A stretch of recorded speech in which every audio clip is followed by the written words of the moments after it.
आज हम Bill Gates की जो कोटेशंस हैं उसकी डेप्थ में चलेंगे और उनकी थॉट प्रोसेस को समझने की कोशिश करेंगे।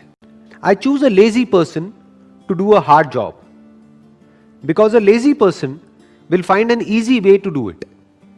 अब इस कोटेशन को समझने से पहले हमको एक बात समझनी होगी कि किस स्टैंड पॉइंट से कहा जा रहा है।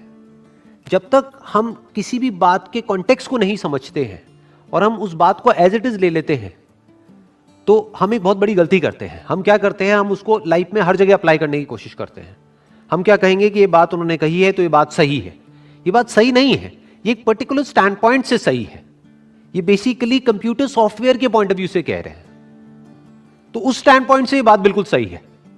लेकिन अगर इस बात को किसी और फील्ड में अप्लाई किया जाएगा तो ये बात गलत है। फॉर एग्जाम्पल, कोई चार्टर्ड अकाउंटेंट है और उसको ऑडिट करना है किसी कंपनी में जा करके, तो उस ऑडिट को करने की कुछ गाइडलाइंस है जिसको फॉलो करना है, उसके अकॉर्डिंग एक ऑडिट की रिपोर्ट बनानी है। लेकिन अगर वो आदमी आलसी हुआ तो वो ढंग से ऑडिट ही नहीं करेगा, तो जो फाइनेंशियल्स में गलतियां हैं उसको वो पकड़ ही नहीं पाएगा। तो ये जो बात कही जा रही है, ये कही जा रही है कंप्यूटर सॉफ्टवेयर के पॉइंट ऑफ व्यू से। फॉर एग्जाम्पल, एक तरह की एक सर्च क्वेरी है जिसके ऊपर काम किया जा रहा है, तो सर्च क्वेरी को एग्जीक्यूट करने के लिए अगर वो एक कॉम्प्लिकेटेड सर्च क्वेरी है तो हो सकता है कोई बंदा है उसने 1000 लाइन का कोड लिखा है। लेकिन अगर कोई आलसी आदमी होगा तो वो क्या कहेगा कि यार क्या 1000 लाइन का कोड लिखना, उसी को वो हो सकता है 10 लाइन में लिख दे। तो जितना शॉर्ट कोड होता है, जितना सिंपल होता है, उतना बेटर होता है। तो सॉफ्टवेयर के पॉइंट ऑफ व्यू से ये बात बिल्कुल सही है, आईटी फील्ड के पॉइंट ऑफ व्यू से ये बात बिल्कुल सही है। वो पर्सन क्या करेगा, वो एक शॉर्टकट निकाल लेगा उसी क्वेरी को एग्जीक्यूट करने के लिए, यानी वो कॉम्प्लिकेटेड से कॉम्प्लिकेटेड काम को भी आसान बना देगा। शॉर्ट में कोडिंग करके काम खत्म कर देगा। कोडिंग क्या है? एक लैंग्वेज है, कंप्यूटर की लैंग्वेज है, जैसे हम लोगों की अपनी एक लैंग्वेज होती है। तो जो आदमी आलसी नहीं होगा वो क्या करेगा, वो बहुत सारे वर्ड्स का यूज करेगा अपनी बात को कन्वे करने के लिए। वो एक बात जो शॉर्ट में कही जा सकती है, मानो 4 लाइन में कही जा सकती है, उसके लिए वो 400 लाइन यूज करेगा। वो कई घंटे लगा देगा उस बात को कहने में। लेकिन जो बंदा आलसी होगा वो 1 लाइन कहेगा, लेकिन उस 1 लाइन में वो पूरी की पूरी बात सम अप हो जाएगी। बिल्कुल इसी तरह से कंप्यूटर की जो लैंग्वेज है, जिसको सॉफ्टवेयर बोलते हैं, जिसको कोडिंग बोलते हैं, उसमें ये बात 100% ठीक है, उसमें बात बिल्कुल परफेक्टली फिट होती है। तो कुछ फील्ड्स में ये बात फिट होती है, कुछ में नहीं होती है। इनफैक्ट दुनिया की हर बात ऐसी ही होती है। तो यहां से सिर्फ हमको ये नहीं सीखना है कि ये क्या कह रहे हैं, एक और बात सीखनी है कि हर बात हर जगह पे फिट नहीं होती है। चाहे वो किसी भी पर्सन ने कही हो, चाहे वो पर्सन किसी भी लेवल पे हो, हर बात का पहले स्टैंड पॉइंट समझना होता है, फिर देखना होता है कि वो बात किस एंगल से कही जा रही है, फिर उसको समझना होता है। क्योंकि हम कई बार क्या होता है, डे टू डे लाइफ में इतने एंटैंगल्ड हो जाते हैं कि अपना काम काम काम काम, ऊपर से pressure pressure pressure pressure, deadline deadline deadline, यही सब चल रहा होता है ना, कि इस टाइम तक ये हो जाना चाहिए, अभी एग्जाम आ रहे हैं, अभी ये चेकिंग हो रही है, ये हो रही है। इतना हम इन्वॉल्व हो जाते हैं कि हम भूल ही जाते हैं कि हम जी क्यों रहे हैं। क्या सिर्फ काम करने के लिए? काम क्यों करते हैं? पैसे के लिए।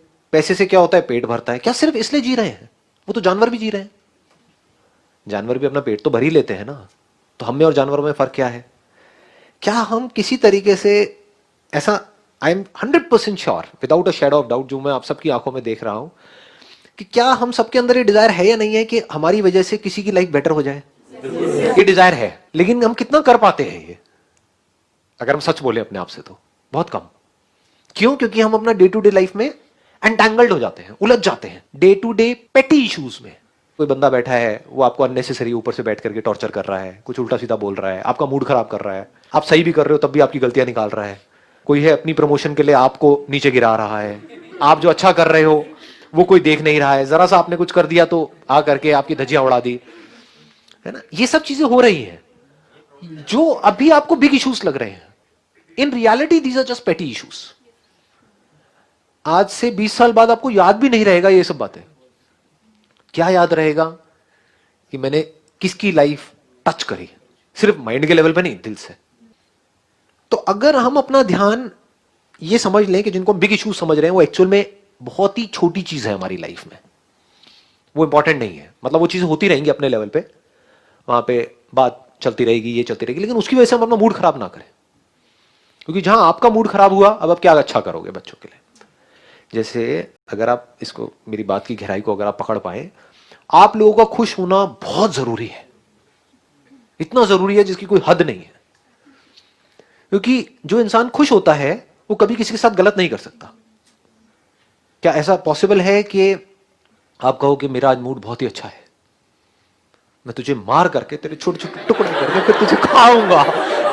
इट्स नॉट पॉसिबल, है ना? ये सब थॉट्स कब आते हैं माइंड में? आ जाते हैं जी, कई बार शादीशुदा लोगों के माइंड में आ जाते हैं। बहुत हो गए, ये चीजें होती हैं। लेकिन कब होती है? जब हमारा मूड खराब होता है। जब मूड अच्छा होता है तो तब तो जो कहोगे मैं करने के लिए तैयार हूं। सो आप लोगों का मूड अच्छा होना, आपका खुश होना अपनी लाइफ से बहुत जरूरी है। आप दुखी किस वजह से होते हो? अगर आपको यह समझ आ जाए जिन भी वजहों से आप हो रहे हो, वो सब छोटी मोटी चीजें हैं। बड़ी चीज क्या है? किन वजहों से आप खुश हो सकते हो। छोटी चीजें क्या है? अपने आप को औरों से कंपेयर करोगे कि यार टीचिंग का मैं इतना अच्छा काम कर रही हूं सोसाइटी में या कर रहा हूं, और मेरी सैलरी क्या है, और मेरा वो दोस्त कॉर्पोरेट वर्ल्ड में है उसकी सैलरी क्या है। यही सब चीजें है ना। हाँ, देख लो क्या हो रहा है। ये सब छोटी मोटी चीजें हैं। सैलरी ज्यादा है कम है, दैट इज नॉट इंपॉर्टेंट।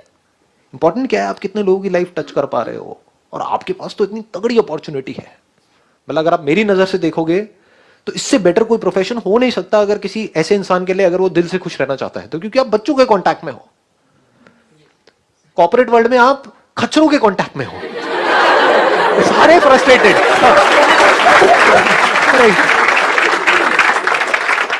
हम आलसी होते चले जा रहे हैं। We are becoming more and more lazy.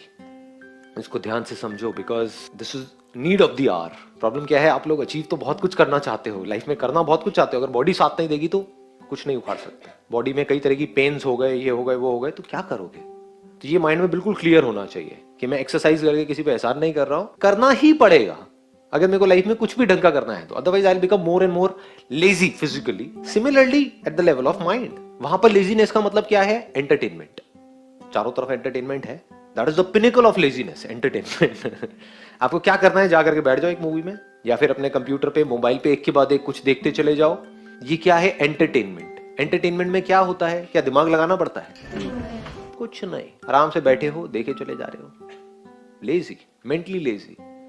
सोचने का जो काम है वो कोई और कर रहा है आपके लिए। वो सोच करके कुछ बोल रहा है, कुछ कर रहा है, कुछ क्रिएट कर रहा है किसी स्टोरी को। आपको नहीं क्रिएट करना पड़ रहा है, आपको दिमाग नहीं लगाना पड़ रहा, आप सिर्फ देख रहे हो। तो मेंटली आप लेजी होते चले जा रहे हो एंटरटेनमेंट के नाम पे। जो मेरे कुछ सेशंस होते हैं जहां पे दिमाग लगाना पड़ता है, तो गुस्सा आता है ना, ये क्या है, कुछ और देखते हैं, ये बढ़िया है। इससे क्या होने वाला है? कुछ नहीं होने वाला है। लोगों को ध्यान से देखोगे, बड़ी जल्दी थक जाते हैं। 30-35 साल की एज में थके पड़े हैं, एनर्जी नजर नहीं आती है, एक स्पार्क नजर नहीं आता है, धीरे धीरे खत्म होता चला जाता है। अभी है आपके पास में, तो अगर चाहते हो ये स्पार्क बढ़ता जाए एज के साथ में, तो क्या करना है? नंबर 1, फिजिकली एक्टिव रहना है मरते दम तक। There is no choice there, this we need to understand. And दूसरा, मेंटली एक्टिव रहना है। कहीं पर भी मौका मिले दिमाग की सही तरह की एक्सरसाइज करने का, फालतू की एक्सरसाइज नहीं, डिबेट नहीं। वहां पे कोई एक्सरसाइज नहीं होती है कि आपकी मेमोरी में कुछ भरा हुआ है, आप यहां से बोल रहे हो, किसी और के कुछ भरा हुआ है, वो बोल रहा है, और आपस में लड़ रहे हैं कि मेरा पॉइंट सही है, तेरा पॉइंट सही है। ना जी, वो कोई माइंड की एक्सरसाइज है, बेकार है। माइंड की एक्सरसाइज मतलब एक प्रॉब्लम है, उसका सोल्यूशन निकालना है। That solution has to be foolproof, तभी उसको सोल्यूशन कहेंगे।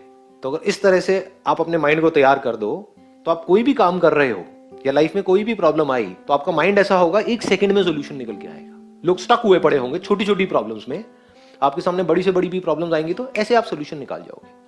माइंड को आपने ऐसे तैयार कर दिया ना शुरू से ही। तो जो आपको अपना दोस्त लग रहा है, वो एक्चुअल में आपका दुश्मन है।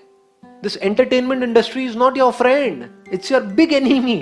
अगर थोड़ा सा भी जितना होना चाहिए उससे ज्यादा हो जाए, मैं नहीं कह रहा एंटरटेनमेंट बुरा है, हाँ थोड़ा बहुत ठीक है, दिन में आधा 1 घंटा, बट द पॉइंट इज अगर इससे हम एडिक्ट हो जाएं तो ये बहुत ही खतरनाक चीज है। और ये भी समझ आना चाहिए, अगर ये दुश्मन है तो दोस्त क्या है, ये हमको पता होना चाहिए कि अगर हमारी लाइफ में कोई प्रॉब्लम है, उस प्रॉब्लम को डीपली समझना और उसका सॉल्यूशन निकालना, ये जो इंटेलिजेंस आपके अंदर है, सबके अंदर होती है ना ये इंटेलिजेंस, ये आपका दोस्त है। लेकिन हम एक्चुअल में क्या करते हैं? अपनी जो प्रॉब्लम्स है वहां से भागते रहते हैं। करते हैं? नहीं करते। तो हम क्या कर रहे हैं? अपना जो असली दोस्त है उसको दुश्मन समझ रहे हैं। यानी कि जो प्रॉब्लम्स है वो आपके असली दोस्त हैं, जो आपकी लाइफ में प्रॉब्लम्स हैं, क्योंकि वहीं से आप इंटेलिजेंट हो पाओगे, और कोई तरीका नहीं है। तो बट सम टाइम हम सब, हमारे दिमाग में सारे पॉइंट्स क्लियर हैं, फिर भी हम कंटिन्यूअसली उस वर्क को करते हैं एंटरटेनमेंट के पीछे हमें पता है कि हम एडिक्ट हो रहे हैं, हमें पढ़ना है, मतलब सब फिर भी मोबाइल एंटरटेनमेंट। हाँ, प्लीज हैव अ सीट, क्योंकि ये हमारी डिफॉल्ट सेटिंग है। देखो, कोई जानवर है, जानवरों से इवॉल्व होते होते हम यहाँ तक पहुंचे हैं ना, इंसान बने हैं ना। कोई जानवर है, उसको एफर्ट ना करना पड़े। घर में कोई पालतू कुत्ता है, उसको एफर्ट ना करना पड़े अपना खाने के लिए, तो वो क्या एफर्ट करेगा? उसको पता हो कि दिन में इतनी बार आपको यहाँ पर बैठे बैठे सब कुछ मिल जाएगा, कहेगा बढ़िया है, मुझे क्या जरूरत है कुछ भी करने की। लेकिन अगर उसको पता हो कि बिना एफर्ट के मुझे नहीं मिलेगा, तो वो एफर्ट करेगा ही करेगा। जब भूखा होगा तो भागेगा। तो हो क्या रहा है, अब बिना किसी एफर्ट के हमको सब कुछ मिल गया है, पूरी की पूरी दुनिया हमारे हाथ में है, तो बिना कुछ करे ही हमको एंटरटेनमेंट भी मिल रहा है। एंटरटेनमेंट मतलब मजा आ रहा है, तो हम एडिक्ट हो गए। अब हमें क्या करना होगा, जो हमारा बेसिक नेचर है, जो हमारी डिफॉल्ट सेटिंग है, उसके अगेंस्ट जाना पड़ेगा अगर बचना है तो। डिफॉल्ट सेटिंग ये नहीं है कि एफर्ट करते रहो, डिफॉल्ट सेटिंग ये नहीं है कि एक्सरसाइज करते रहो, तो डिफॉल्ट सेटिंग को ही चेंज करना पड़ेगा। वो तभी हो सकता है जब पहले आपको ये बिल्कुल क्लियरली डिफाइन कर लो अपनी लाइफ में कि हाँ, this is my real friend and this is my real enemy. Effort is my real friend, और एफर्ट के साथ में अगर स्मार्ट वर्क को भी जोड़ दिया जाए, वर्क के साथ में स्मार्ट वर्क को भी जोड़ दिया जाए, smartness is related to mind. समझ गए कि आप कितने स्मार्ट हो? इसको मैं और ज्यादा डीपली टच नहीं करूंगा, बट पकड़ लिया है ना, अपने पॉइंट पकड़ लिया है ना। हाँ, तो इन दोनों लेवल पे काम करते रहना है मरते दम तक।